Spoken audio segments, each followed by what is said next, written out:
அனைத்துலக உயிரோடை தமிழ் IELTS தமிழ் உயிரோடை தமிழில் அன்பர்களே, இலக்கின் சிந்தனை வாராந்த இலக்கு இனிய இதழில் பிரசுரிக்கப்படும் ஆசிரியர் தலையங்கம் அதனுடைய விளக்கத்தை உயிரோடை தமிழ் உறவுகளுக்கு எடுத்து வரும் நிகழ்ச்சியாக வாரந்தோறும் இடம்பெறுகின்றது இலக்கின் சிந்தனை. இந்த நிகழ்ச்சியில் எங்களோடு தமிழ் அறிஞர் மூத்த ஆய்வாளர் ஃபட்மார் பாஸ்டர் அவர்களும் போரியல் ஆய்வாளர் அரசு அவர்களும் இணைந்து விளக்கத்தை தரும் நிகழ்ச்சியாக இந்த நிகழ்ச்சி இடம்பெறுகின்றது. கலையத்தில் இருவரும் இணைந்திருக்கின்றார்கள். வணக்கம் மாஸ்டர் அவர்களே. வணக்கம் தனஞானி. வணக்கம் அரசு. வணக்கம் அரசு அவர்களே. வணக்கம் மாஸ்டர். வணக்கம் தனஞானி. இருவருக்கும் வணக்கத்தை தெரிவித்துக் கொண்டு இன்றைய ஆசிரியர் தலையங்கம் ஈழத்தமிழர் இறமை நீக்கத்துக்கு ஸ்ரீலங்காவுக்கு நிதியும் மதியும் விதைந்துரைக்கும் ஐநா மனித உரிமைகள் ஆணையாளர் அறிக்கை. தமிழர்கள் வெறும் என்று எதிர்பார்த்திருந்த ஐநா சபை மனித உரிமைகள் ஆணையாளருடைய அறிக்கை கடந்த வாரத்தில் வெளிவந்தது. அறிக்கை வந்த அதே காலகட்டத்தில் பிரித்தானியாவின் ஆங்கில நாளிதழான தி கார்டியன் பத்திரிகையில் எழுத்தாளர் ரஃபேல் பெயர் ட்ரம்ப் பூட்டின் பொய்களை விழுங்குவதே உக்ரைனுக்கு குண்டுகளை விட மிகப்பெரிய அச்சுறுத்தலாக அமைகிறது என்ற கருத்தை தனது அரசியல் ஆய்வு கட்டுரையில் விளக்கியிருந்தார். அதனை வாசித்துக் கொண்டிருந்த நேரத்தில் வெளிவந்த ஐக்கிய நாடுகள் மனித உரிமை ஆணையாளர் வோல்கர் டேர்க்கின் ஸ்ரீலங்காவின் மனித உரிமைகள் குறித்த அறிக்கை, தமிழரசு கட்சி ஸ்ரீலங்காவின் பொய்களை விளங்குவதே ஈழத்தமிழர்களுக்கு ஸ்ரீலங்காவின் இனஅழிப்பு என்னும் குண்டை விட மிகப்பெரிய அச்சுறுத்தலாக அமைகிறது என்று இலக்கு எழுத வைத்திருக்கிறது. உங்களுக்கு புரியமன் நினைக்கின்றேன்.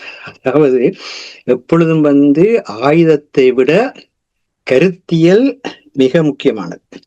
ஆயுதம் கருவி, அது தேவைக்கு பயன்படுத்தப்படுகிறது. ஆனால் கருத்தியல் என்பது ஒரு மனிதனுடைய முழு நடத்தையுமே மாற்றக்கூடிய சேர்க்கக்கூடிய ஒன்று. அந்த வகையில் தான் இந்த கருத்துக்களை வெளியிட வேண்டியிருக்கின்றது. என்னென்னு சொன்னால், ஸ்ரீலங்கா முள்ளிவாய்க்காலில் தேசமாகவே ஈழத்தமிழர்களை இனஅழிப்பு செய்து அவர்களின் 31 ஆண்டுகால நடைமுறை அரசை ஆக்கிரமித்ததன் பின்னரான தமிழரசு கட்சியின் தலைமை சர்வதேச சட்டங்களின் கீழான குற்றச்சாட்டுகளை விசாரணை செய்து வழக்கு தொடுப்பதற்கான முக்கிய பொறுப்பு ஸ்ரீலங்காக்குரியது என உள்ளக பொறிமுறைக்குள் ஈழத்தமிழின அழிப்பு விசாரணைகளை முடக்கியது வரலாறு. தற்போது இவர்களின் அதே கருத்தையே ஐக்கிய சபை மனித உரிமை ஆணையாளரின் அறிக்கையும் அப்படியே வெளிப்படுத்தியுள்ளதை அறிக்கையை படிக்கும் எவருக்கும் புரிந்து கொள்ளக்கூடியதாக இருக்கின்றது. ஸ்ரீலங்காவின் முயற்சிகளுக்கு அனைத்துலக வழிமுறைகளால் ஆதரவளித்தல் என்பதே இந்த அறிக்கையின் நெறிப்படுத்தலாக உள்ளது. இந்த முறையிலேயே ஐக்கிய நாடுகள் மனித உரிமைகள் ஆணையத்தின் வலுப்படுத்தப்பட்ட திறனை பயன்படுத்தி பொறுப்புக்கூறல் தொடர்பான பணிகளை ஸ்ரீலங்கா மேற்கொள்வதற்கும் நல்லிணக்க முயற்சிகளுக்கு பங்களிப்பதற்கும் உதவுதல் என்ற வரைபடத்தையே ஐக்கிய நாடுகள் மனித உரிமைகள் ஆணையாளரின் அறிக்கை வெளிப்படுத்தி இருக்கின்றது. பொருளாதார, சமூக மற்றும் கலாச்சார உரிமைகளை உணர தேவையான நிதி வலுவை ஸ்ரீலங்கா அரசுக்கு வழங்கவும், சிக்கன நடவடிக்கைகள் நாட்டின் மனித உரிமைகள் கடமைகளை நிறைவேற்றுவதற்கான திறனை குறைமதிப்புக்கு உட்படுத்தாமல் இருப்பதை உறுதி செய்வதற்கும் அனைத்துலக நிதி நிறுவனங்கள் மற்றும் வெளிப்புற கடன் வழங்குனர்கள் ஐக்கிய நாடுகள் மனித உரிமை ஆணையாளர் இலங்கைக்கு உதவுமாறு வலியுறுத்தியுள்ளார். இது ஒரு வகையில் ஸ்ரீலங்காவின் இன்றைய திட்டங்களை ஐக்கிய நாடுகள் மனித உரிமைகள் ஆணையாளர் ஏற்று அதற்கான நிதியுதவியை விதந்துரைக்கும் செயற்பாடாகவே உள்ளது. மேலும் தற்போதைய ஸ்ரீலங்கா அரசாங்கம் தேசிய ஒற்றுமை, நல்லிணக்கம், சட்ட விசாரணைகள் முன்னேறுகிறது என்ற பாணியிலேயே அமைந்துள்ளதால் அறிக்கையின் யதார்த்த தன்மை கேள்விக்கு உள்ளாகின்றது. ஈழத்தமிழர் தேசிய பிரச்சனையை அறிக்கை பிரிவினையாகவே அறிவித்துள்ளமையை பார்க்கின்ற பொழுது, அதுவும் தமிழரசு கட்சி நாங்கள் பிரிவினை கூறவில்லை என்று தேசிய விடுதலை இயக்கம் பிரிவினை கூறியதாக வெளிப்படுத்திய கருத்தியலின் தாக்கம் என்பது தெட்டென தெரிகிறது. எனவே ஈழத்தமிழின் பெரும்பான்மை கட்சி என தன்னை முன்னிலைப்படுத்தும் தமிழரசு கட்சி ஸ்ரீலங்கா ஆட்சியை ஏற்பதும் அதன் உள்ளக பொறிமுறையில் தீர்வு காணலாம் என்ற நம்பிக்கை வெளிப்படுத்துவதும் தான் ஐக்கிய நாடுகள் மனித உரிமை ஆணையத்தின் மூலம் கூட கடந்த 16 ஆண்டுகளாக அனைத்துலக விசாரணையை பாதிப்புட்ட ஈழத்தமிழர்களால் பெற இயலாது இருக்கின்றது. மாற்று அரசியல் தலைமையொன்றை ஈழத்தமிழர்கள் உருவாக்கும் வரை இந்த இயலாமை தொடர்ந்துதான் செய்யும். இன்றைய செம்மணியின் ஈழத்தமிழின் அழிப்பு ஆதாரங்கள் கூட அதற்குரிய அனைத்துலக கவனத்தை எட்டுவது மிக கடினமாக இருக்கும் என்பது இலக்கின் கருத்தாக உள்ளது. அதேவேளை உலக மக்களிடமான ஈழத்தமிழர்களாலும் தாங்கள் வாழும் நாடுகள் உட்பட ஒரு நாட்டை கூட ஈழத்தமிழர்களுக்கான அனைத்துலக விசாரணையை வலியுறுத்த வைக்க இயலாதிருப்பதன் காரணம் புலம்பெயர் ஈழத்தமிழ் செயற்பாட்டாளர்கள் நாடுகளின் அல்லது அமைப்புகளின் சார்பு நிலையில் அனைத்துலக விசாரணையை கொண்டு வர வைக்கலாம் என்னும் நோக்கும் போக்குமே ஆகும். இவை நடைமுறை சாத்தியமாக என்பதை ட்ரம்ப் பூட்டின் அலாஸ்கா பேச்சு சுற்றில் பாதிப்புற்றுள்ள உக்ரைனின் நேரடி பங்களிப்பு இல்லாமலே உலகின் வல்லமைகளான அமெரிக்காவும் ரஷ்யாவும் தாம் விரும்பிய விரும்பியவாறு உக்ரைனின் தேசிய பிரச்சினைக்கு தீர்வு காண்கின்றோம் என உக்ரைன் மக்களின் நிலத்தை தாம் நினைத்த மாதிரி பங்கீடு செய்யவும் பயன்படுத்த முயல்வதும் விளக்கியுள்ளது. இவ்வாறு உலகில் பாதிப்பட்டவர்களின் தேசிய பிரச்சினைக்கு தாம் விரும்பிய வாறு உலகின் வல்லாண்மைகள் மேலாண்மைகள் தீர்வு காணும் புதிய அரசியல் போக்கை இந்தியாவை 1987 இந்தோ ஸ்ரீலங்கா ஒப்பந்தத்தை ஈழத்தமிழர்களின் தேசிய விடுதலை போராட்ட அமைப்பின் பங்களிப்பின்றி செய்து தொடக்கி வைத்தது என்பது உலக வரலாறாக உள்ளது. இதற்கு அந்நேரத்தில் ஈழத்தமிழர்கள் பாராளுமன்ற அரசியல் தலைமையாக இருந்த தமிழரசு கட்சியே பக்கத்துணையாக நின்று ஈழத்தமிழர்கள் இளமையை தேசியத்தை ஒடுக்கமடைய வைத்தது என்பது ஈழத்தமிழரான அரசியல் வரலாறு தெரிந்தவர்களுக்கு தெரியும். அதுவரை நேரடியாக ஈழத்தமிழர் அரசியல் தலையீடு எதனையும் செய்யாதிருந்த இந்தியாவை ஈழத்தமிழர் அரசியலின் மேலாதிக்க சக்தியாக மாற்றிய தங்கள் அரசியல் மாற்றிய தமிழரசு கட்சியின் இச்சையிலே ஈழத்தமிழரின் தன்னாட்சி உரிமையை ஈழத்தமிழர்கள் பயன்படுத்தி தங்கள் அரசியல் எதிர்காலத்தை அமைக்க இயலாதவாறு அவர்களை உள்நாட்டு வெளிநாட்டு பேச்சுக்களில் இறைமையாளர்களாக பங்கேற்க இயலாத புதிய அரசியல் யதார்த்தத்தை உருவாக்கியது என்பதும் வரலாறு. இவற்றை உணர்ந்துதான் ஈழத்தமிழர் தேசிய பேரவையின் சார்பில் யாழ்ப்பாண நாடாளுமன்ற உறுப்பினராக மக்களாணை உடையவரும் சட்டத்திறனியும் ஈழத்தமிழர் அரசியலின் அங்கமாக 80 ஆண்டுகள் உறுப்பினராக அகில இலங்கை ஈழத்தமிழர்களுடைய அரசியலில் பங்கெடுத்த கட்சியுமாகிய அகில இலங்கை தமிழ் காங்கிரசின் சமகால தலைவரான கஜேந்திரகுமார் பொன்னம்பலம் எவ்வாறாவது தமிழர் கட்சியின் உரையாடல்களை நடாத்தி ஈழத்தமிழ் தேசிய கட்சிகளை பொதுவான கோரிக்கை ஒன்றை அனைத்துலக விசாரணைக்கு முன்வைக்கிற முறைமையில் அரசியல் சூழ்நிலையை உருவாக்காது விட்டால் ஸ்ரீலங்கா இன்று உருவாக்கி கொண்டிருக்கும் அதன் அரசியலமைப்பில் ஈழத்தமிழர்களின் இருப்பை உறுதிப்படுத்தக்கூடிய ஈழத்தமிழரின் தேசிய ஒருமைப்பாட்டுடன் கூடிய அரசியலமைக்கத்தை ஏற்படுத்தாது விட்டால் ஈழத்தமிழ் தேசியம் அழிந்துவிடும் அபாயம் பலமாக உள்ளது என்பதை சுட்டிக்காட்டியுள்ளார். அதற்கு எதிர்வினையாக ஈழத்தமிழர் தேசிய ஒருமைப்பாட்டை உருவாக்க செயலில் முயன்றும் வருகிறார். இந்த கட்சி சார்பற்ற முயற்சிக்கு அவர் அதனை ஆரம்பித்த நாளிலிருந்து தொடர்ந்து ஆதரவளித்து வருவதன் அவசியத்தை ஐக்கிய நாடுகள் மனித உரிமை ஆணையாளரின் அறிக்கை கடந்த வாரத்தில் நிரூபித்திருக்கின்றது. இன்னும் பழைய சித்தைகளில் புதிய திராட்சை ரசத்தை வார்த்து அது சித்தைகளை வெடிப்பித்து சிந்திப்போக வைக்க முட்டாள்தனமான அரசியலை நடத்துவதை விடுத்து கஜேந்திரகுமாரின் முன்முயற்சிகளில் குறை கண்டால் அதனை நிறைவு செய்யக்கூடியவற்றை செய்து அந்த முயற்சியை ஈழத்தமிழினத்தின் இனஅழிப்பு செய்தவர்களுக்கான தண்டனை நீதியையும் அதனால் பாதிக்கப்பட்டவர்களுக்கான பரிகார நீதியையும் அனைத்துலக சட்டங்களின் அடிப்படையில் அவர்கள் பெற உழைத்தால் மட்டுமே செம்மணியின் இன்றைய சாட்சியங்கள் கூட உலகால் அதற்குரிய முறையில் கவனம் பெறும் என்பது இலக்கின் இவ்வாறு கருத்தாக இருக்கின்றது. இன்னொரு தெளிவாக, அதாவது நீங்கள் கூறுகள் தமிழரசு கட்சி ஸ்ரீலங்காவுடைய பொய்களை விளங்குகிறார் என்று கூறுகிறீர்கள். ஏன் அப்படி நீங்கள் கூறுகிறீர்கள்? ஸ்ரீலங்கா இன அழிப்பு செய்கின்றது என்கின்ற பின்னணியில் அனைத்துலக விசாரணையின் மூலமாகத்தான் எந்த ஒரு இன அழிப்புக்கான அனைத்துலக சட்டங்களின் அடிப்படையிலான தண்டனை நீதியையோ அல்லது பரிகார நீதியோ பெறலாம். ஆனால் இவர்கள் அதனை இன அழிப்பாக பார்க்காமல் ஏதோ ஒரு உள்நாட்டு பிரச்சனை மாதிரியாக நாங்கள் உள்ளக பொறிமுறை கூடாகவே அதனை தீர்த்துக் கொள்கிறோம் என்ற அடிப்படையிலே பேசினார். அது மாத்திரமில்லை, எல்லோருக்கும் தெரியும், அந்த மக்கள் எல்லாம் கண்ணீர் விட்டு தங்களுடைய உடன்பிறப்புகளுக்கு நடந்தவற்றை நினைத்து ஏங்கிக் கொண்டிருந்த நேரத்தில் சிங்கக்கொடியை தலைக்கு மேல் தூக்கி பிடித்து ஸ்ரீலங்காவினுடைய ஆட்சியை இவர்கள் ஏற்றார்கள் என்பது வெளிப்படையான உண்மை. நான் யாருடைய பெயரையும் கூற விரும்பவில்லை, ஏனென்றால் அதில் சில பேர் இப்பொழுது உயிரோடு இல்லை. ஆகவே தமிழர் மரபில் உயிரோடு இல்லாதவரை பற்றி விமர்சிப்பது அழகல்ல என்பதற்காக நாங்கள் கூறவில்லை. ஆனால் நடந்ததெல்லாம் எல்லோருக்கும் தெரியும். ஆகவே நீங்கள் உண்மையை கூறவில்லை. அதாவது இன அழிப்புத்தான் நடந்தது என்ற உண்மையை கூறியிருக்க வேண்டியவர்கள் நீங்கள் அதை ஒழுங்கினீர்கள். அதை ஒழுங்கின காரணத்தினால்தான் இன அழிப்புக்கு ஒரு நாட்டிலும் அந்த அரசாங்கமே ஒரு காலம் விசாரணை நடத்த முடியாது என்ற அந்த அரசாங்கம் தான் அந்த இன அழிப்பை செய்தது. அந்த அரசாங்கம் தான் பயங்கரவாதத்தன்மையை தோற்றுவித்தது. அந்த அரசாங்கம் தான் தன்னுடைய படைகளையும் தான் ஆயுதம் வழங்கிய நபர்களையும் பயன்படுத்தி இவற்றையெல்லாம் செய்தது என்பது வெளிப்படையான உண்மை. ஆனால் நீங்கள் என்ன செய்தீர்கள்? அந்த உண்மைகளை மறைத்தீர்கள். அவ்விதமாக இன்றைக்கு ரஷ்யா சில பகுதிகளை தன்னகப்படுத்த முனைகின்றது என்கின்ற கருத்தை மறைத்துவிட்டு ஏதோ யுத்தத்தை முடிவுக்கு கொண்டு வர்றதுக்கு பேச்சுவார்த்தை என்ற ஒரு பொய்மையான வடிவத்துக்கூட தான் ட்ரம்ப் பயணித்துக் கொண்டிருக்கின்றார். அதே போன்றுதான் அதுதான் அந்த கார்டியன் ஆய்வாளர்கள் சுட்டிக்காட்டினார்கள். அதே போலதான் இவர்களும் இது எங்களுடைய மக்களுக்கு நடந்த இன அழிப்பு, அதுவும் 21ஆம் நூற்றாண்டில் மிகவும் கொடூரமான மனிதாயத்தையே சிதறடித்து ஒரு இன அழிப்பு, அதற்கான தண்டனை வழங்குங்கள் என்று கேட்கிற நிலை இல்லை. அது சர்வதேச மட்டத்தில்தான் தான் வழங்கப்பட முடியும். இது குற்றவாளியை பார்த்து நீ நீதி வழங்குகின்ற நிலையத்தான் இருக்கின்றார். அப்படித்தான் அரசியல் தீர்வை பொறுத்த மட்டிலும் எந்த ஒரு அரசாங்கம் ஈழத்தமிழர்களுடைய இறமையை மறுக்கின்றதோ, எந்த ஒரு அரசாங்கம் ஈழத்தமிழுடைய இருப்பை ஏற்றுக்கொள்ளாது இவ்வளவு சிக்கல்கள் ஏற்படுத்துகின்றதோ அவர்களிடத்துல இருந்தே நீங்கள் எப்படி ஐயா நீங்கள் தீர்வை பெறுவீர்கள். ஆனால் இப்ப சர்வதேச பரப்பில் சிலதை விட்டு கொடுத்தால் தான் ஏதாவது ஒரு வழி கண்டுபிடிக்கலாம் என்ற ஒரு மாயை உருவாக்கி வைத்திருக்கிறார்கள். அதன்படி அவர்கள் செய்கிறார்கள் தானே. அப்படி என்றால் அதுதான் நாங்கள் வெளிநாட்டில் இருக்கின்ற உலகத்தமிழினமாக நாங்கள் இருந்தும் உலக மக்களாக இருந்தும் ஒரு நாட்டிலும் கூட நாங்கள் ஒரு நாட்டை கூட இந்த அனைத்துலக விசாரணைக்கான ஆதரவாக தேட முடியாமல் இருக்கிறதுக்கும் இதுதான் காரணம். அதாவது எங்களுடைய அரசியல்வாதிகளாக இருந்தாலும் சரி, செயற்பாட்டாளராக இருந்தாலும் சரி, ஏதாவது ஒரு நாட்டை அல்லது ஒரு அமைப்பை தழுவி நின்று அதன் வழியாக தாங்கள் தீர்வை பெற முயற்சிக்கின்றார்கள். அப்படி உலகத்தில் எந்த நாட்டில் எப்பொழுது நடந்திருக்கின்றது? நீங்கள் உங்களுடைய மக்களுடைய பலத்தை, உங்களுடைய மக்களுடைய உலகத்துக்கான தேவையை நீங்கள் வெளிப்படுத்துகின்ற பொழுது மட்டும்தான் உலகம் உங்களுக்கான பிரச்சனையை தலையிட்டிருக்கிறது உலகத்திலேயே நடந்திருக்கிறதே தவிர உலகத்தில் எந்த நாட்டில் நீதிக்காக, உண்மைக்காக, நேர்மைக்காக என்றெல்லாம் சொல்லி மக்களுடைய பிரச்சனையை தீர்த்த வரலாறு எங்கே இருக்கின்றது, எப்பொழுது இருக்கின்றது, எந்த கட்டத்தில் இருக்கின்றது?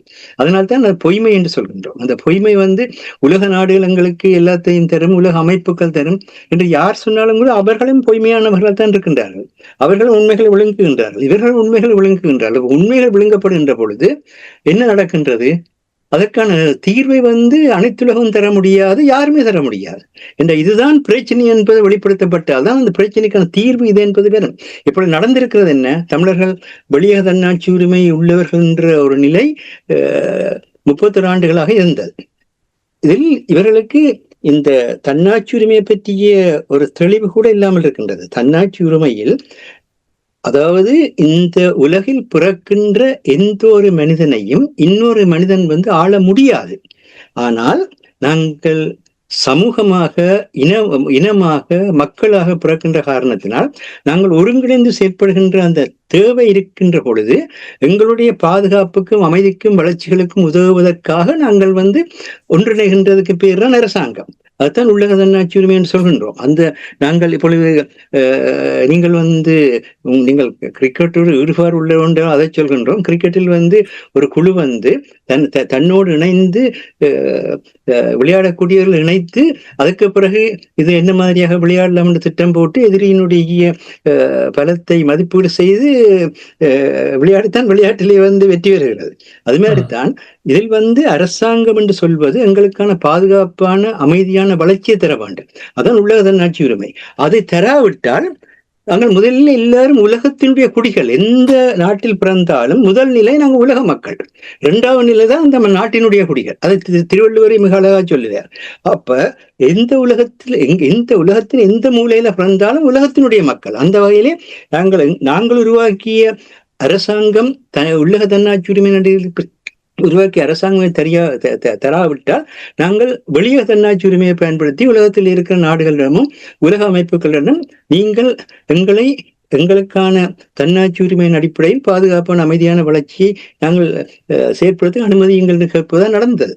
அது மாத்திரமில்லை, இப்பொழுது எவ்விதமாக இந்த இருதேச தன்மையை பலஸ்தீனத்துல பிரான்ஸ் உட்பட அயர்லாந்து, ஸ்பெயின், நோர்வே, ஸ்வீடன் போன்ற, கனடா, மோல்டன் போன்ற, இப்பொழுது ஆஸ்திரேலியா எல்லாரும் அங்கே இருக்க வெளிக்கிட்ட உடனே எப்படியாக அங்கே பலஸ்தீன மக்களுடைய காசா ஏரி பகுதியிலும் வெஸ்ட் பேங்க் பகுதியிலும் நீல்கரை பகுதியிலும் வெஸ்ட் பேங்க் பகுதியிலும் இப்பொழுது இஸ்ரேல் வலுக்கட்டாயமாக இஸ்ரேலியை கொண்டு குடியேற்றுகின்றது. இதே வேலையைத்தான் எங்களுக்கும் செய்தார்கள். அப்பொழுது கிட்டத்தட்ட எங்களுடைய போராட்டத்தில் பயன்படுத்தப்பட்ட எல்லா விதமான அனைத்துலக சட்டத்துக்கும் எதிரான செயற்பாடுகள் தான் இப்பொழுது பயன்படுத்தப்பட்டு கொண்டிருக்கின்றது. அது தெளிவாக தெரிகின்றது. ஆகவே நிச்சயமாக தெரியும், நிலத்தை அபகரிக்கிறதும் மக்களுடைய வாழ்வாதாரத்தை பறிக்கிறதும் அதன் மூலமாக மக்கள் அந்த பிரதேசத்தை வாழ முடியாமல் வெளியேற வைத்து தங்களுடைய கட்டுப்பாட்டுக்குள் அந்த நிலத்தை கொண்டு வந்த அந்த போராட்டங்களுடைய அடிப்படை. இதைத்தான் செய்தார்கள். அப்ப அப்படிதான் இருக்கின்ற பொழுது உங்கள் எல்லாருக்கும் தெளிவா தெரியும் என்ன, நீங்கள்லாம் சட்டத்திறனிகள். கேட்கிறது சட்டத்துறையில் இருப்பவர்களுக்கு இந்த விடயத்தை தெரியவில்லை என்றால் வேறு யாருக்கு இது தெரிய போகிறது? அதுதான் நாங்கள் சொல்றோம், பொய்ய விழுங்குறீர்கள் என்று. சரியா? இந்த சாதாரண ஒரு மனிதன் என்ன காரணத்துக்காக அப்படி பொய்ய விழுங்க வேண்டும்? இது தன்னலம் தங்களுடைய கட்டுப்பாட்டில் அந்த அந்த மக்கள் கூட்டத்தை தங்களுடைய கட்டுப்பாட்டில் வைத்துக்கொண்டு தாங்கள் ஒரு புகழ் என்று நினைக்கிறார்கள். சில பேர் தங்களுக்கு வருமானம் தருவது நினைக்கின்றார்கள். சில பேர் தாங்கள் அப்படி அந்த பிரதேசத்துல தங்களுடைய கட்டித்தனத்தை வெளிப்படுத்தினால் அல்லது தங்களுடைய கட்டுப்பாட்டை வெளிப்படுத்தினால் உலகத்துல தங்களுக்கு ஒரு இடம் இருக்கும்னு சொல்லி கருதுகிறார்கள். விதமான அப்பட்டமான தன்னிலந்த நடந்து கொண்டிருக்கிறது. இல்லாட்டி 176,000 மக்கள் தங்களுடைய இன்னுயிரை அர்ப்பணித்து தேசமாக எழுந்த ஒரு பிரதேசத்தை நீங்கள் எப்படி ஐயா சமஸ்டி தாங்கொண்டு கேட்க முடியும்? அவர்கள் தேசமாக எழுந்து அந்த தேசம் அழிக்கப்பட்டு உலகம் முழுவதற்கும் தெரியும் அங்கே என்ன நடந்ததுன்னு சொல்லி. அதுக்கு பிறகு நீங்கள் யாரிடத்துல போய் கேட்கின்றீர்கள்? யாரோட பேச போறீர்கள்? இப்ப அரசியலமைப்பு வருகிறது என்றால் அரசியலமைப்புகள் இந்த வடக்கு கிழக்கு யாழ்ப்பாண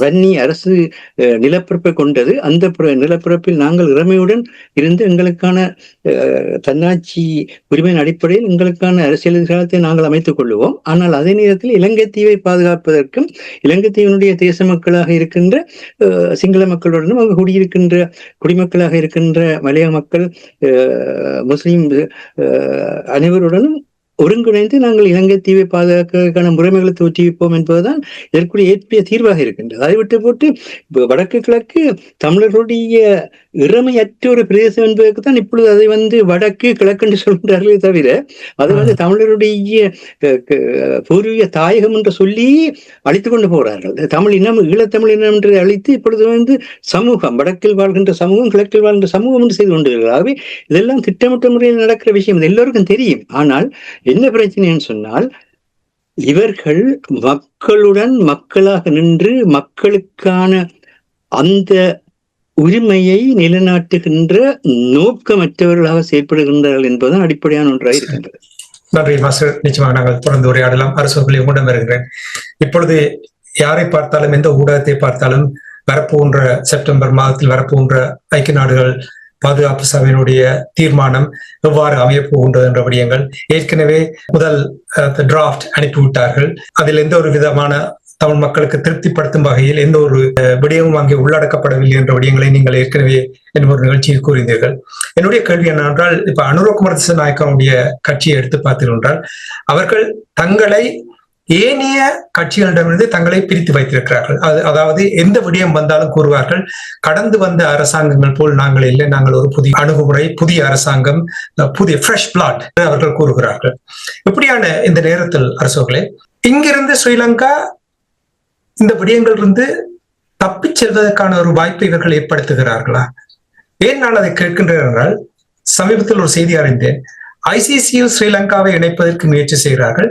இணைந்தால் இப்பொழுது இணைந்ததில் இருந்துதான் என்ன விடயம் என்றாலும் அங்கே பேசப்படும். இதற்கு முன்னர் நடந்த விடயங்களை அங்கே கொண்டு வர மாட்டார்கள். அப்படி என்றால் 2009ஆம் ஆண்டு அதற்கு முதல் நடந்த இனப்படுகொலை தொடர்பாக எந்த ஒரு பேச்சும் அங்கே ஈடுபடாது என்று கூறுகிறார்கள்.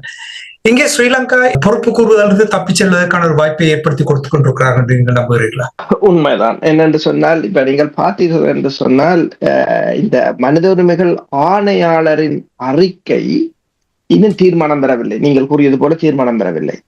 ஆனால் இந்த மனித உரிமைகள் ஆணையாளரின் அறிக்கை ஒரு மயக்கத்தை கொடுத்திருக்கிறது. அதாவது இலங்கை அரசாங்கத்துக்கு சார்பாகத்தான் அந்த அறிக்கை இருக்கின்றது.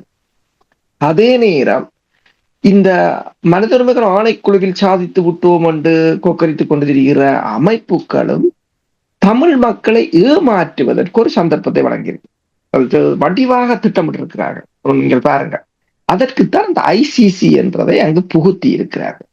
அப்ப இப்ப இவர்கள் சொல்லுவார்கள், ஓகே, மனித உரிமைகள் ஆணைக்குழு ஸ்ரீலங்காவை ICCயில் இணைக்க போகிறது, அழுத்தத்தை கொடுக்க போகிறது. ICCயில் இணைந்தால் ICCயில் இப்ப புட்டினுக்கு பிடி பிராந்து கொடுத்தது போல அல்லது நெத்தனியாவுக்கு கொடுத்தது போல ICC கொடுக்க போகிறது என்று அதை சிங்கள பத்திரிகைகள் ஆங்கில பத்திரிகைகளும் அதை பெரிதாக்கும். இலங்கைக்கு அது ஒரு பிரச்சனை என்று அதனை தமிழ் தரப்பினரும் பெரிதாக்குவார்கள், ஏதோ ஒன்று நடக்கப் போகிறது என்று. அதாவது ஒரு ஏமாற்றுத்தனமாகத்தான் இருக்கு. இப்ப நீங்கள் கூறுவது போலதான் அந்த ஐசிசியினால் தண்டிக்க முடியாது என்பது ஒரு புறம், முன்னைய குற்றங்களுக்கு தண்டிக்க முடியாது என்பது ஒரு புறம். மற்றது ஐசிசியில் இலங்கை இணையுமா என்பது கூட ஒரு விகிதம் கூட சான்ஸ் இல்லை என்பது. சில சமயங்களில் ஒரு விகிதம் இருக்கலாம். ஏனென்றால் இந்தியா அதில் இல்லை. இல்ல, ஆனால் ஒரு ஒப்பந்தம் அவர்களுக்கு இடையில் ஒரு ஒப்பந்தம், அதாவது நான் ஏற்கனவே கூறியது போல் இப்பொழுது இணைந்தால் இதற்கு முன்னர் நடந்த குற்றங்கள் எதற்கும் இவர்கள் பொறுப்பு, இதற்கு முதல் நடந்த குற்றங்கள் அங்கே அவர்களிடம் கொண்டு வர மாட்டார்கள் என்று கூறுவதை இப்பொழுது ஸ்ரீலங்கா துணிந்து ஐசிசியில் இணைந்து கொள்ளும் இல்லையா? நீங்கள் இலங்கையை தமிழர் தரப்பின் தலைமைகள் போல ஒப்பிட தேவையில்லை. ஏனென்றால் அவர்கள் அவ்வளவுத்துக்கு இந்த தமிழர் தரப்பில் இப்ப இருக்கிற அரசியல்வாதிகள் அமைப்புகளை போல அவ்வளவுத்துக்கு அவர்கள் தங்கள் இனத்தை ஏமாற்றி பிழைப்பவர்கள் அல்ல. அவர்களுக்கு சரியாக தெரியும் இது ஒரு பொறி வைக்கப்படுகிறது. இலங்கைக்கு ஒரு ஆசை வார்த்தை காட்டப்படுகிறது. ஏனென்றால் இலங்கையை ஐசிசிக்குள் கொண்டு வந்து விட்டால் மேற்குலகம் தான் செய்ததை, தான் நினைப்பதை செய்து விடலாம். அது ஒரு மிரட்டல் என்பது. அதற்குரிய ஒரு ஆசை வார்த்தைகளை அவர்கள் மேற்குலகம் அவ்வாறுதான் முதல் சொல்வார்கள். ஒரு உடன்பாடு என்றாலும் கூட நீங்கள் பார்க்கிறது, கையெழுத்து போடும் வரை இருந்தால் நாங்கள் ராசா, கையெழுத்து போட்டா பிற்பாடு அவன் அரசனாகிறான், நாங்கள் அடிமையாகிறோம். அதுதான் மேற்குலகத்தின் எந்த உடன்பாட்டை நீங்கள் எடுத்து பார்த்தாலும். அதில் தான் இப்ப ஐசிசியில் இந்தியா, ரஷ்யா, சீனா உட்பட பல நாடுகள் இணையவில்லை. இலங்கையை இணைவதற்கு இந்தியா அனுமதிக்க போவதும் இல்லை. அது இந்தியாவுக்கும் அது தெரியும். ஏனென்றால் இலங்கையை கொண்டு போனால், அதாவது ஆசிய நாடுகளுக்கு ஐசிசி வலுவாக இருந்தால் அது இந்தியாவுக்கும் ஒரு ஆபத்தாக இருக்கும் என்று. இது தமிழ் கட்சிகளை பொறுத்தவரையில் தமிழ் கட்சிகள் இதனை ஏதோ இந்த ஐசிசி அடுத்தது ஒன்றை தரப்போ. இப்ப உங்களுக்கு தெரியும், மாஸ்டர் கூறியது போல ஐசிசி, அதாவது ஐக்கிய நாடு சபை மனித உரிமைகள் ஆணைக்குழுவின் நடவடிக்கை என்ன? ஐக்கிய நாடு சபை மனித உரிமைகள் ஆணைக்குழுவின் நடவடிக்கை மனித உரிமை மீறல்கள் தொடர்பாக கண்காட்டுவது, அக்கௌண்டபிலிட்டி, அந்த குற்றங்களை விசாரிப்பதுக்குரிய பரிந்துரைகளை மேற்கொள்வது, அது தொடர்பாக ஏனைய நாடுகளில் நடவடிக்கைகளுக்கான முயற்சிகளை மேற்கொள்வது. இதுதான் மனித உரிமைகள் ஆணைக்குழுவின் சட்ட திட்டம் என்று நான் நினைக்கிறேன். வழக்கறிஞர்களில் பெருமளவானவர்கள் இருக்கிறார்கள், அவர்கள் இதனை பார்த்துக் கொள்ளட்டும். அதுதான் நான் யோசிக்கிறேன். ஆனால் இந்த மனித உரிமைகள் ஆணைக்குழு ஒரு சமயம் 13 பற்றி கதைக்கிறது. இப்போது மாஸ்டர் கூறியது என்று பார்த்தால் நிதி நிலைமை தொடர்பாக பேசுகிறது. இலங்கையின் நிதி உதவிகள் இப்ப ஐக்கிய நாடு சபை மனித உரிமைகள் ஆணைக்குழுவின் அறிக்கையா அல்லது உலக வங்கியின் அறிக்கையா? ஐக்கிய நாடு சபையின் ஆணைக்குழுவின் அறிக்கையா அல்லது அரசியல் கட்சியின் அறிக்கையா? இதன்றது கூட உங்களுக்கு ஒரு தெளிவற்ற விளக்கமாக இருக்கிறது இந்த அறிக்கை. இந்த அறிக்கை அதாவது ஒட்டுமொத்த தமிழர்களையும் ஒரு முட்டாள்கள் என்ற நிலைக்கு அவர் கொண்டு வந்துவிட்டார். அவர்கள் கொண்டு வரவில்லை, நாங்களாக போய் மாட்டிவிட்டோம். அவர்கள் முட்டாள்கள் என்ற. ஏனென்று சொன்னால், நான் முன்னர் கதைக்கும் போது கூறுவேன், இந்த அறிக்கையை ஒட்டுமொத்த தமிழினமும் நிராகரிக்க வேண்டும். நாங்கள் நிராகரிக்கிறோம், இந்த அறிக்கையை நிராகரிக்கிறோம் என்று சொல்வார்களாக இருந்தார். அவ்வாறு சொல்லவில்லை என்று சொன்னால், எந்த அரசியல் கட்சியாக இருந்தாலும் சரி, எந்த அமைப்புகளாக இருந்தாலும் சரி, அவர்கள் தேசியம் பேசுவதையோ அல்லது தமிழர்களுக்காக செயற்படுகிறார்கள் என்பதையோ சத்தியமாக ஒருபோதும் நம்பாதீர்கள். அதுதான் நான் கூறுவது. என்று சொன்னால், ஐக்கிய நாடு சபையின் அறிக்கைகளோ அல்லது ஐநாவின் அறிக்கைகளையோ ஒரு தரப்பு ஏற்றுக்கொள்வதும் இன்னொரு தரப்பு நிராகரிப்பதும் உலகில் நடக்காதது இல்லை. இலங்கையும் பல தடவைகள் நிராகரித்திருக்கின்றது, இஸ்ரேல் நிராகரித்திருக்கின்றது, ரஷ்யா நிராகரித்திருக்கின்றது, அமெரிக்கா நிராகரித்திருக்கிறது, அமெரிக்காவிலிருந்து வெளியேறி இருக்கின்றது. தங்கள் எதிர்ப்புகளை காட்டுவதற்கு அவர்கள் செய்வதுண்டு. தமிழர்கள் தங்கள் எதிர்ப்பை எவ்வாறு காட்டப் போகிறார்கள்? அதுதான் இங்கு முக்கியமானது. பிரச்சனை என்னவென்றால், ஸ்ரீலங்கா பங்காளியாக இருக்கிறது. தமிழர்களை பொறுத்த மட்டில் எந்த ஒரு விதத்திலும் எங்களிடம் எந்த ஒரு அதிகாரமும் இல்லை. இப்ப பாருங்கள், நீங்களே கூறினீர்கள், மனித உரிமைகள் ஆணைக்குழுவில் மனித உரிமைகள் தொடர்பான விடயங்களை பேச வேண்டும், அந்த விடயங்களை உள்ளடக்க வேண்டும் என்று சொல்லும் பொழுது 13 அங்கே கொண்டு வந்தார்கள். மூன்று வருஷமாக இருந்துதான் போயிருக்கு. அப்ப இதை யார் தட்டி கேட்பது?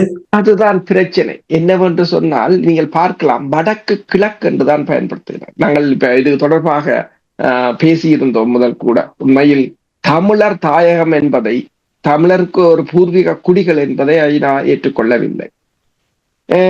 நாங்கள் தான் பேசுகிறோம், வாட்ஸ்அப்பிலும் பேஸ்புக்கிலும் ஒரு குழுமங்களாக கூடியிருந்து எங்களுக்குள்ளேயே பேசுகிறோமே தவிர, அதாவது நாங்கள் கல் தோன்றி மண் தோன்றி முன் தோன்றிய இனம் அப்படி இப்படி என்றெல்லாம் பேசுகிறோமே தவிர இன்று வரை எங்களை ஒரு இனமாக அவர்கள் கருதவில்லை. வடக்கு கிழக்கு என்று மாகாணங்களாக பேசுகிறார்கள்.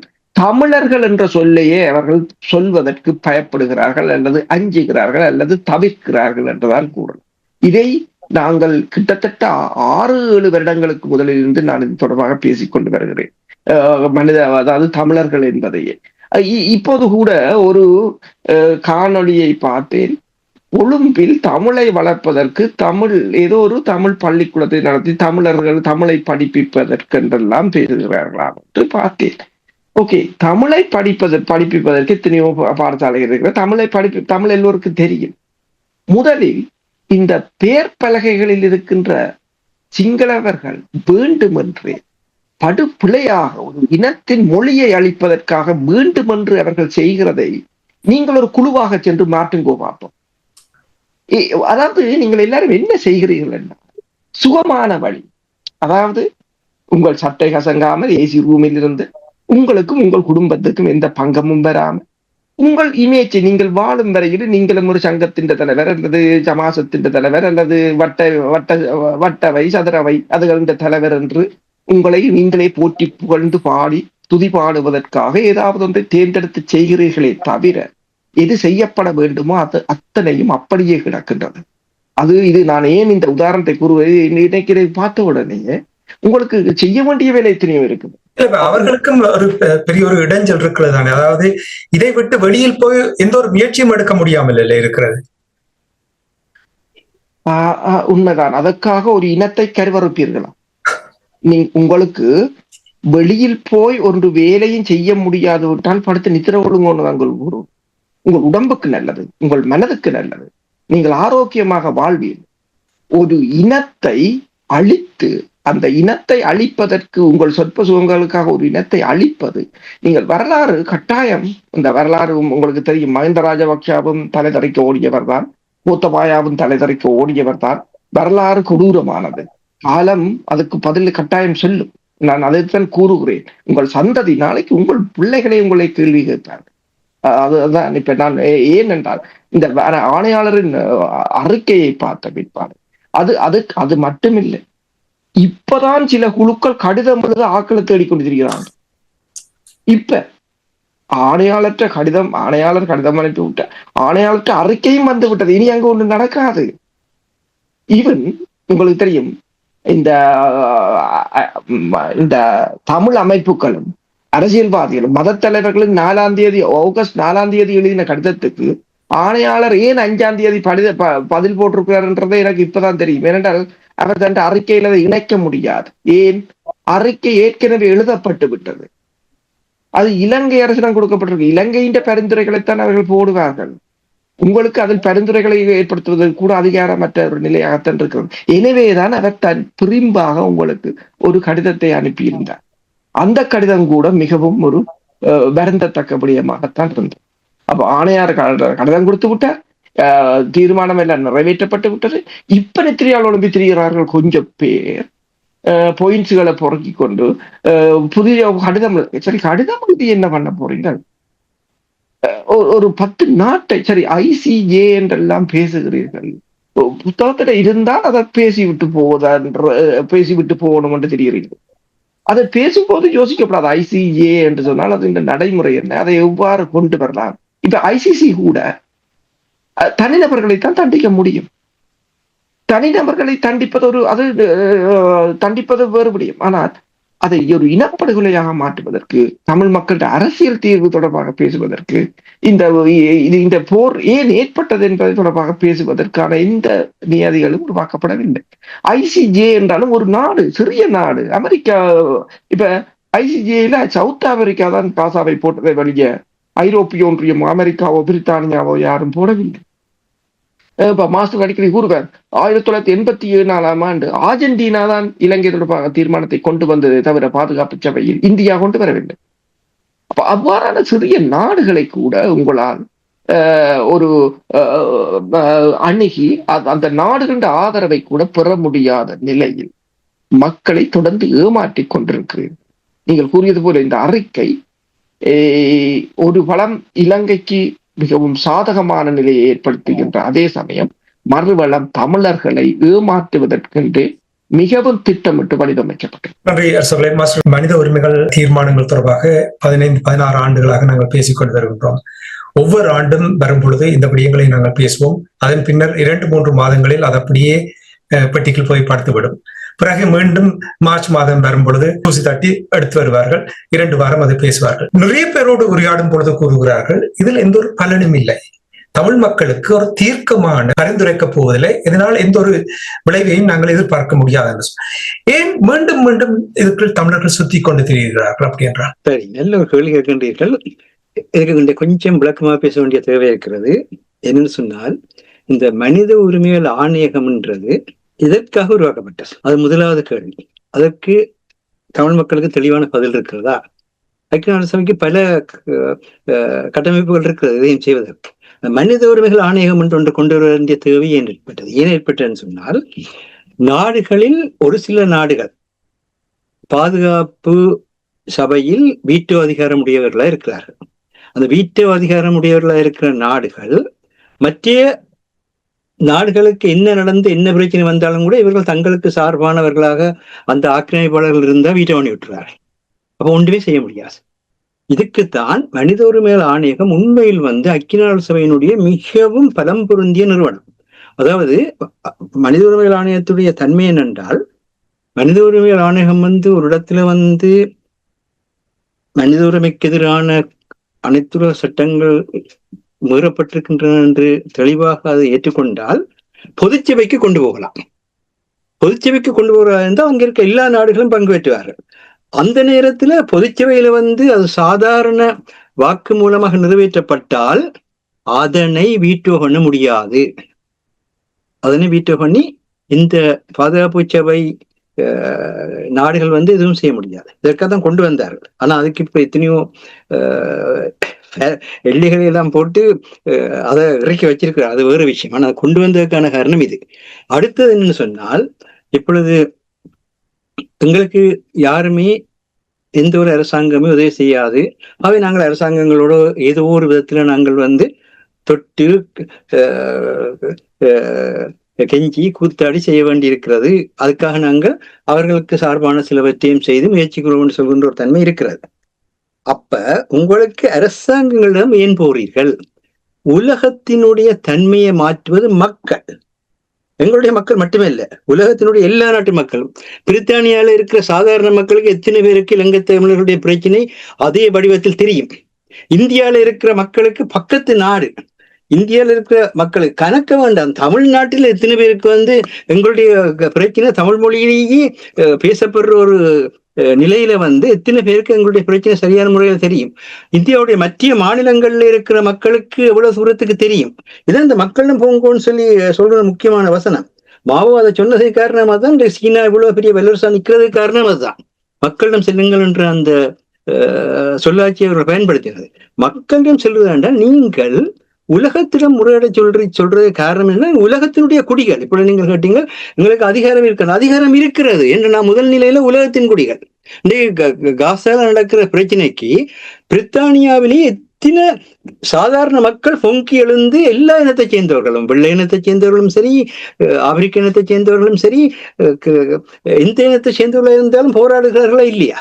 மக்களுடைய போராட்டம் நடக்கிறது. ஆனால் எங்களுடைய போராட்டத்தில் இவ்வளவு காலத்துக்கு இத்தகைய ஒரு எல்லா மக்களும் இணைந்தெழுகிற ஒரு ஜனநாயக போராட்டம் எப்பொழுது எந்த நேரத்தில் எங்கு நடத்தப்பட்டது? ஏனென்றால் மக்களை நாங்கள் புறக்கணித்து விட்டு நாங்கள் அமைச்சர்களையும் பிரதம மந்திரிகளையும் ஜனாதிபதிகளையும் எப்படியாவது நாங்கள் தாஜா பண்ணினோம் என்றால் நாங்களும் அவர்களுடன் சேர்ந்து இதை பெறுகிறோம் பெறுகிறோம் பெறுகிறோம் என்று சொல்லிக்கொண்டே இருக்கலாம். காலம் ஓடிக்கொண்டிருக்கும். கால ஓட்டத்தில் அமைதி அடைவார்கள். இதுதான் உலகத்தினுடைய தந்திரமாக இருக்கின்றது. ஆனால் வியட்நாம் போர் யாரால வெல்லப்பட்டது? அமெரிக்க மக்களால தான் வியட்நாமுக்கு சாதகமாக மாறியது. இன்றைக்கு ஆப்கானிஸ்தான்ல இருந்து அமெரிக்க படைகள் வெளியிறக்க யார் காரணம்? அமெரிக்க மக்கள் தான் காரணம். அமெரிக்க மக்களை நாங்கள் திரும்பி பார்த்ததில்லை, ரஷ்ய மக்களை திரும்பி பார்த்ததில்லை, சீன மக்களை திரும்பி பார்த்ததில்லை. மக்கள் என்ற அடிப்படையில் நாங்கள் எல்லாம் ஒன்றின்பதுதான் தமிழுடைய தத்துவமே. யாது முறைய யாவரும் கேள்வி, அதான் தமிழுடைய தத்துவம். அதே நேரத்துல மனிதாயம் போற்றப்பட வேண்டும். எந்த மொழி பேசுகிறவன், எந்த நிறத்தவன், எந்த மதத்தவன், எந்த சாதி, எந்த பிரதேசம், யாராக இருந்தாலும் சரி மனிதன் என்ற நிலையில் வருகின்ற பொழுது ஏற்றுக்கொள்ள வேண்டும் என்பது தமிழருடைய அடிப்படை பண்பாக இருக்கிறது. அப்ப எங்களுக்கான அதிகாரம் எங்கிருக்கிறது என்றால் எங்களைத்தான் இருக்கின்றார். நாங்கள் மக்களுடன் எந்த அளவுக்கு எங்களை இணைத்துக் கொள்கின்றோமோ, சரி காந்திய போராட்டத்தை எடுங்க. காந்திய போராட்டம் இன்றைக்கு இந்திய சுதந்திர தினம் கூட, சரியா? இந்திய தினத்துல காந்தி இந்தியாவுக்கு சுதந்திரம் பெற்றுக் கொடுத்தார் என்ற பொழுது அகிம்சை வழியாக பெற்றுக் கொடுத்தார் என்று ஒரு வசனம் பேசுவார்கள். ஆனால் அங்கு நடந்தது என்னென்று சொன்னால், தைரியத்தை அவர் வெளிப்படுத்தியதான், நெஞ்சு உறுதியை வெளிப்படுத்த செய்தாரே தவிர அகிம்சையை தூக்கி பிடிச்சாங்க ஒன்றும் செய்ய இல்லை. அவர் இந்த விடயத்தில் நாங்கள் அசைய மாட்டோம், எந்த விதமான அழுத்தங்கள் வந்தாலும் அசைய மாட்டோம், ஆயுதத்துக்கு கூட அஞ்சாமல் அசைய மாட்டோம் என்று ஒரு உறுதியை வெளிப்படுத்தினார். ஆகவே அந்த உறுதிதான் தேசிய விடுதலை போராட்டத்திற்கு அடிப்படை தன்மையா இருந்தது. என்ன? உறுதியின் உறைவிடம். எங்களுடைய உள்ளங்களை உறுதியின் உறைவிடமாக நாங்கள் மாற்றுவதாக இருந்தால், எங்களால் முடியாத எதுவும் இல்லை என்பது ஏற்றுக்கொள்ள வேண்டும். எங்களால் முடியாத எதுவும் இல்லை என்பதை நாங்கள் ஏற்றுக்கொண்டோம் என்றால் தான் அது எப்படி சாத்தியமாம் என்று கேட்கின்ற பொழுதுதான் வெளியே தன்னாட்சி உரிமை வருகிறது. வெளியே தன்னாட்சி உரிமையை பற்றி ஈழத்தமிழர்கள் திரும்பிய பார்ப்பதில்லை. வெளியே தன்னாட்சி உரிமை மனித உரிமையினுடைய இன்னொரு கூறு. எப்படி உலக தன்னாட்சி உரிமை அரசை உருவாக்குவதற்கான தன்மை கொண்டதாக இருக்கின்றதோ, அதே மாதிரி அந்த அரசு அந்த மக்களுக்கான பாதுகாப்பை, அமைதியை, வளர்ச்சியை வழங்காவிட்டால் அந்த மக்கள் உலக நாடுகளையும் உலக அமைப்புகளையும் என்று சொல்கின்ற பொழுது உலக நாடுகளையும் உலக அமைப்புகளையும் பிரதம மந்திரிகளும் ஜனாதிபதியும் இயக்குவதல்ல, உலக மக்கள் தான் இயக்குகின்றார்கள். அந்த மக்களுக்கு நீங்கள் அழுத்தத்தை கொடுத்தீங்கள் என்றால் தான் அந்த பின்னணியிலே மாற்றங்கள் ஏற்படுவதற்கான சாத்தியக்கூறு வரும். அதைத்தான் நாங்கள் செய்ய சொல்கின்றோம். இதுல இன்னொரு பிரச்சனை என்னென்றால், இப்ப இந்த ஒன்று சரியாக நடைபெறாமல் இருக்கின்ற பொழுது எல்லாரையும் எல்லா நேரத்திலும் விமர்சிக்க வேண்டிய தேவை வருகின்றது. யாராக இருந்தாலும் அவர்கள் இந்த இடத்துல மண்ணுக்கும் மக்களுக்குமான ஒரு செயற்பாட்டில் சரியான பாதையில் அவர்கள் செல்ல இல்லை என்று சொன்னால் சுட்டிக்காட்ட வேண்டிய ஒரு தேவை ஏற்படும். அதனை பார்த்து அந்த கட்சிக்கோ அந்த இயக்கத்துக்கோ அல்லது அந்த தனிப்பட்ட ஆளுக்கோ எதிராக பேசுகின்ற போக்குள்ளவர்கள் என்று கதைக்கிற ஒரு மரபு தமிழ் சமுதாயத்தில் இருக்கின்றது. இன்றைக்கு ட்ரம்புக்கும் பூட்டினுக்கும் இடையில நேரடியாக எத்தனை விதமான வாய்ப்பேச்சுகள் இருந்திருக்குது. எத்தனை விதமாக பூட்டின ஊடகங்களிலேயே ட்ரம்ப் எத்தனை சொல்லாட்சிகளை பயன்படுத்தி இருக்கிறார். ஆனா அதுக்காக நீ இப்படி சொல்லாட்சியை பயன்படுத்தி போட்டா நீ துரோகி, நான் பெறமாட்டேன். இன்றைக்கு பூட்டின் அலஸ்காக்கு போகாமல இருக்கிறார். தமிழரிடம் இல்லை. அதாவது தனிப்பட்ட ஒரு ஆளுடைய பிரச்சனை இல்லை. ஒரு நாட்டினுடைய பிரச்சனை என்பது எந்த ஒரு கட்டத்திலும் ஒரு தனிப்பட்ட மனிதனுடைய பிரச்சனை அல்ல.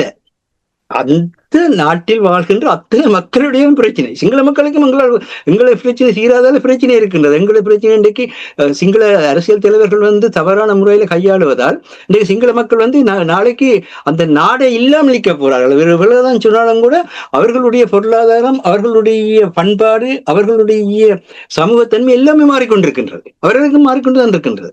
என்ன பிரச்சனைன்னு சொன்னால், இந்த உண்மையை உணர்ந்து தயவு செய்து இனிவரும் இந்த காலங்கள் என்றாலும் மக்களோடு மக்களாக, உங்களுக்கு தெரியும் இந்த கிரிக்கெட் மேட்ச், ஃபுட்பால் மேட்சுகள்ல கூட இந்த சேரிட்டி மேட்சினோடு நடக்கிறது.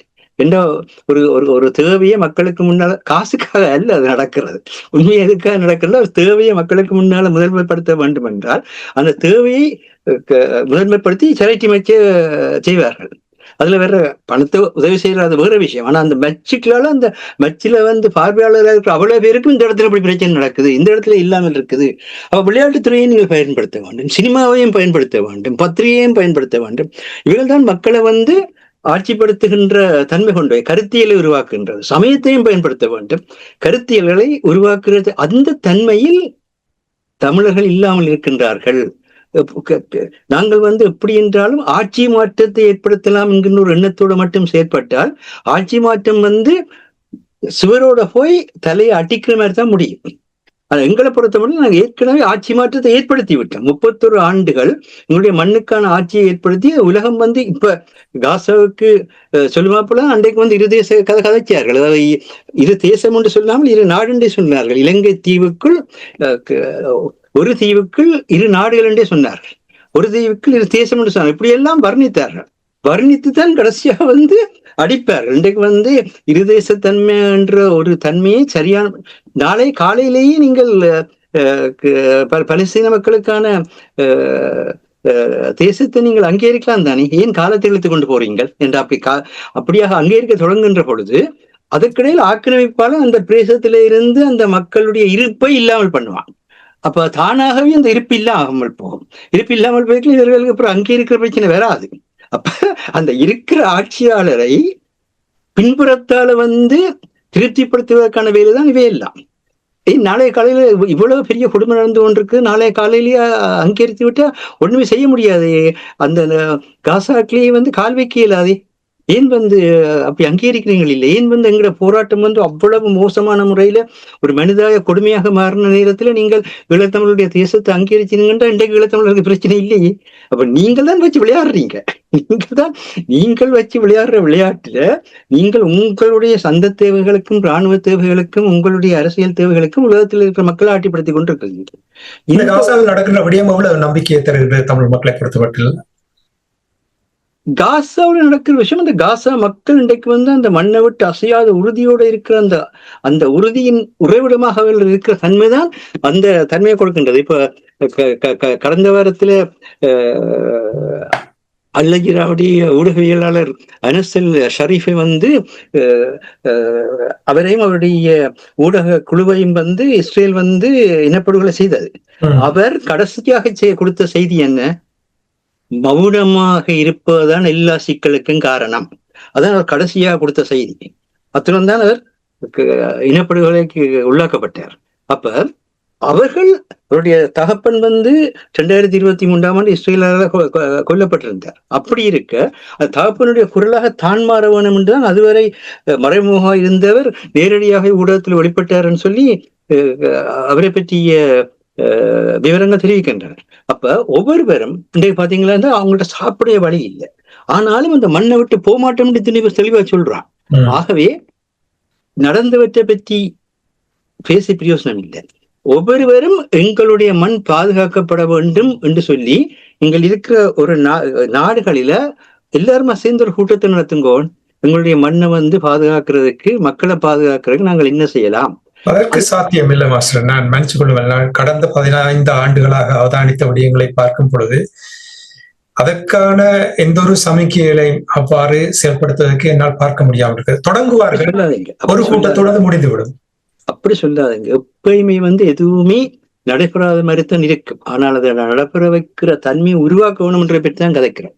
எப்போதுமே எதையும் செய்ய முடியாது என்ற ஒரு நிலைய நாங்கள் முடிவெடுத்தோம்னா முடியாதுதான். அப்படியானால் இன்றைக்கு பாருங்கள், ஒவ்வொரு கார்த்திகை 27ஆம் தேதி வருகின்ற பொழுதும் உலகம் முழுக்க இருக்கிற எல்லா ஈழத்தமிழ் மக்களும் அன்றைய தினத்திலே மிக மிக மிக ஈடுபாட்டுடன் பங்கேற்கின்றார்களா இல்லையா? பதில் ஆம். ஆகவே அவர்கள் மக்கள் மேலும், தலைவன் மேலும், மண்ணின் மேலும் பிரிக்க முடியாத அந்த மிகப்பெரிய உறவை கொண்டிருக்கின்றார்கள்.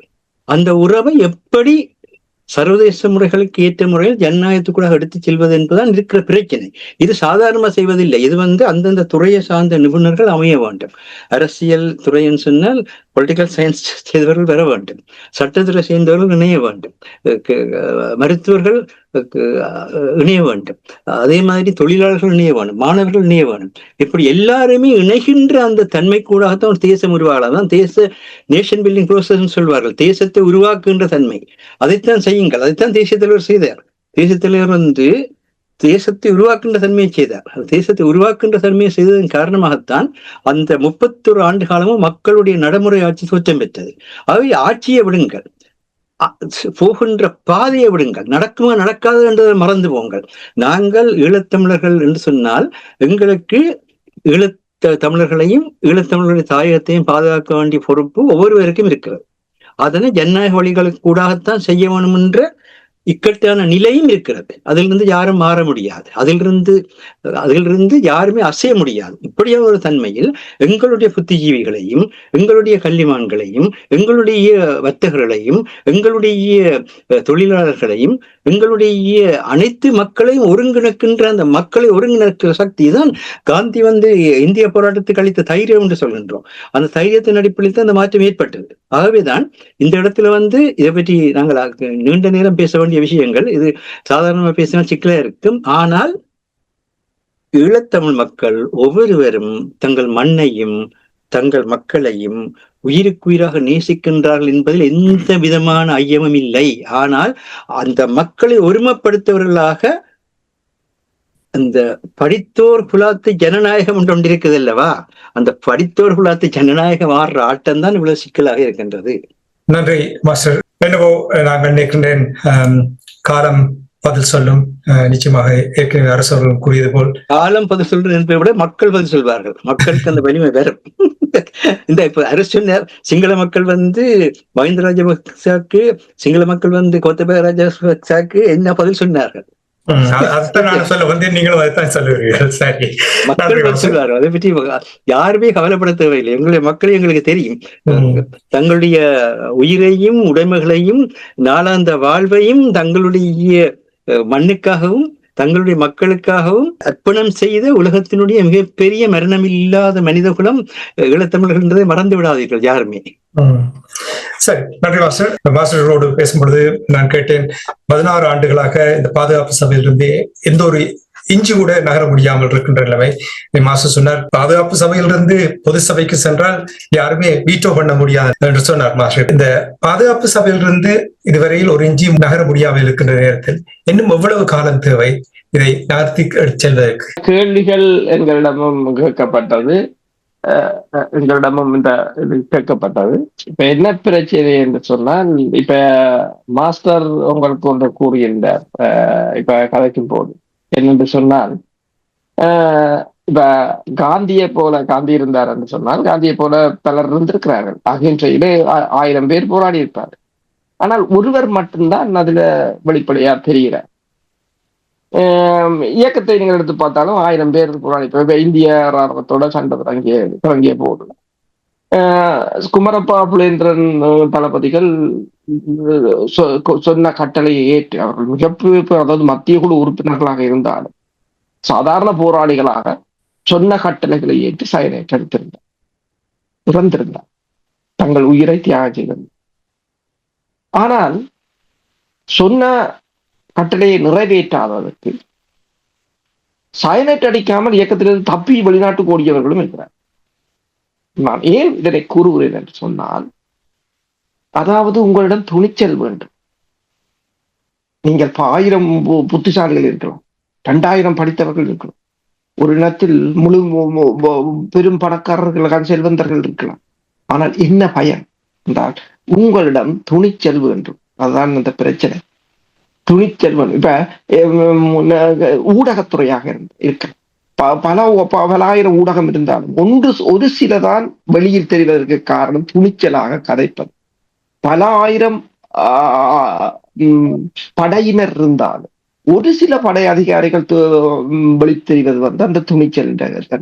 துணிச்சலாக நீங்கள் கதைக்க உங்களால் முடியும் என்றால் தான் அந்த அமைப்புகளாக இருக்கலாம், அரசியல்வாதிகளாக இருக்கலாம், வெளியில் தெரிவார். இன்றைய காலகட்டத்தில் அந்த துணிச்சல் இங்கு யாருக்கும் இல்லை, எந்த ஒரு அரசியல்வாதிகளிடமும். ஏன் அவ்வாறு இல்லாமல் போனது? துணிச்சலோடுதானே பெரிய போராட்டத்தை நடத்தி நடைமுறை அரசை நடத்தி காட்டினார்கள். இப்பொழுது இல்லாமல் போனதுக்கு என்ன காரணம்? அது விடுதலை போராட்டம், இது அரசியல். உண்மைதான். அரசியல், அதாவது அரசியல்வாதிகளை எப்போது ஒரு போராளிகளாக சித்தரிக்க தொடங்கினார்களோ, அதாவது நீங்கள் நதிக்கு வரி கோடு அடிச்சாலும் கூட அது புலியாகாது. கடைசி கடை ஒரு ஆட்டுக்கு புலித்தோலை போட்டால் அது புலியாக, அது வேட்டையாடாது, அது புல்லத்தான் சாப்பிடும். புலித்தோலை போட்டு புலி என்று காட்டுறது உங்களோட முட்டாள்தனமே தவிர அது புலி இல்லை. அது சொல்லல நான் புலி என்று. நீங்களாக அதுக்கு மேல புலித்தோலை போட்டு புலி இருக்குது என்றால் அது என்ன செய்யும்? அதுக்கு அது புல்லத்தான் சாப்பிடும், அதுக்கு மேல அது ஒண்ணும் செய்யாது, அது பயந்து ஓடும். களத்தில் நின்று போராடினோம். களத்தில் நின்று போராடியவர்கள் என்றால் நீங்கள் யோசிக்கலாம். இப்ப களத்தில் நின்று போராடியவர்கள் ஹமாஸும் களத்தில் நின்றுதான் போராடும். ஹமாஸும் ஒரு தலைவர்கள் இல்லை, எத்தனையோ தலைவர்களை இழந்தார். ஹிஸ்புல்லாக்களும் தான், ஏன் ஈரானும் தான், எத்தனையோ தளபதிகள் இறந்தார். ஏனையவர்களுக்கு நாட்டை விட்டு தப்பி ஓடி போய் நின்று பேஸ்புக்கிலும் வாட்ஸ்அப்பிலும் தான் போராடினார்கள். சரி, நாட்டை விட்டு தப்பி ஓடுவது தவறில்லை. எல்லா மக்களுக்கும் எல்லோருக்கும் உரிமை இருக்கிறது, சந்தோஷமாகவும் தங்கள் குடும்பத்தினரிடம் வாழ்வதற்கு உரிமை இருக்கிறது. நீங்கள் எதற்காக ஓடினீர்களோ அதனை செய்து விடுங்க. அந்த லைஃப் உங்களுக்கு ஒரு நல்ல சந்தோஷமான வாழ்க்கை இருக்குது. அங்கிருந்து கொண்டு சேர்ந்து போராடுகிறோம் என்றெல்லாம் சொல்லி மக்களை ஏமாற்றி அந்த இனத்தை கருவறுக்காதீர்கள் என்றுதான் கூறுகிறோம். ஏன் தேசிய தலைவர் இந்த மாசம் அடிக்கடி கூறுவார், ஏன் தேசிய தலைவர் இதற்கு 2வது நிலையில் ஒருவரையும் இனம் காட்டவில்லை? ஏனென்று சொன்னால், அவரால் காட்டப்பட்டவன் நாளைக்கு தப்பி ஓடினால் அந்த இயக்கம் மிகப்பெரிய ஒரு இழிவான நிலைக்கு வரும். மக்களிடம் இருந்து நீ மக்களிட பணி செய்து நீயாக தலைவனாக உயர, அந்த நிலை எங்கும் இல்லை. இப்ப இறுதி யுத்தம் நடந்த போது யாருக்கும் சரணடையவோ, யாருக்கும் ஆயுதங்களை ஒப்படைக்கவோ, யாருக்கும் இலங்கையருடன் சமரசம் செய்யவோ எந்த உத்தரவுகளும் வழங்கப்படவில்லை.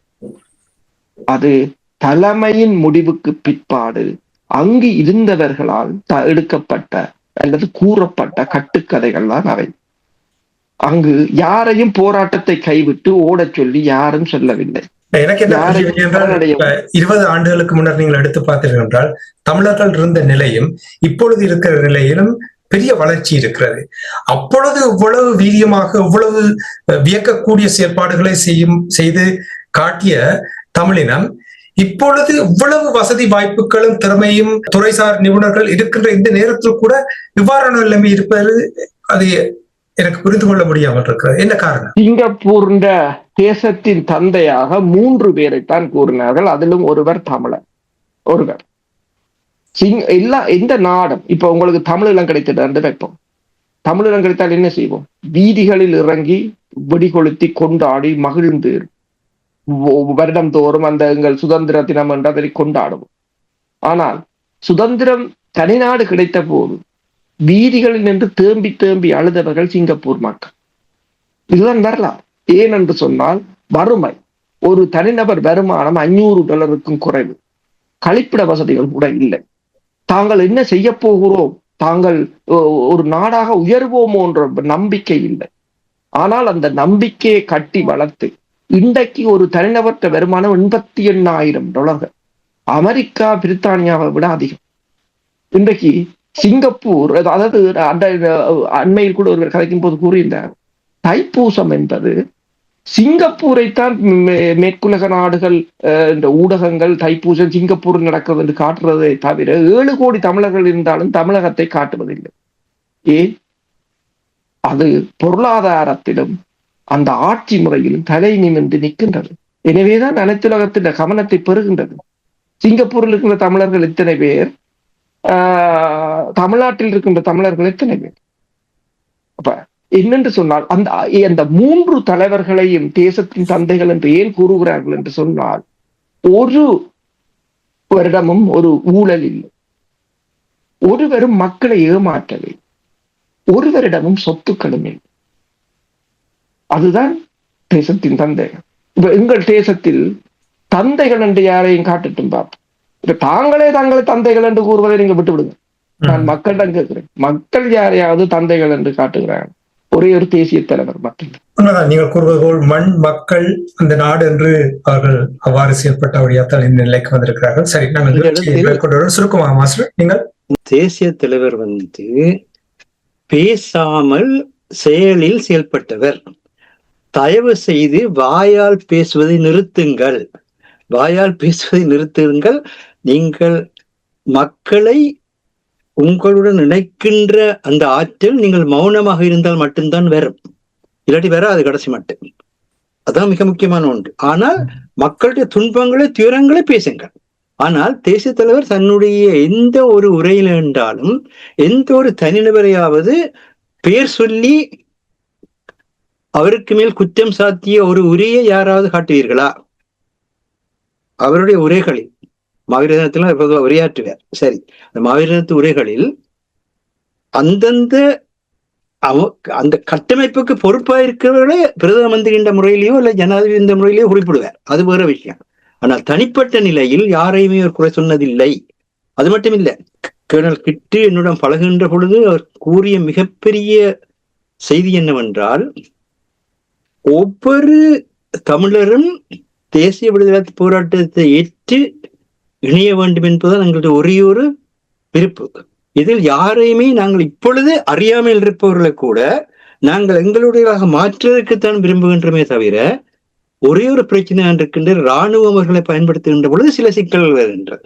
அப்படி சிக்கல் விரைவில் கூட அவர்களுக்கு நாங்கள் தண்டனை நிறைவேற்றி விட்டு எத்தனை இரவுகள் நாங்கள் தூக்கமில்லாமல் அலைந்திருக்கின்றோம். அதே நேரத்தில் அவர்களுடைய குடும்பங்களையும் அவர்களுடைய சந்ததியையும் காப்பாற்றுவதற்கு எத்தனை விதங்களில் நாங்கள் உழைத்திருக்கிறோம் என்ற பற்றியெல்லாம் சொன்னார்.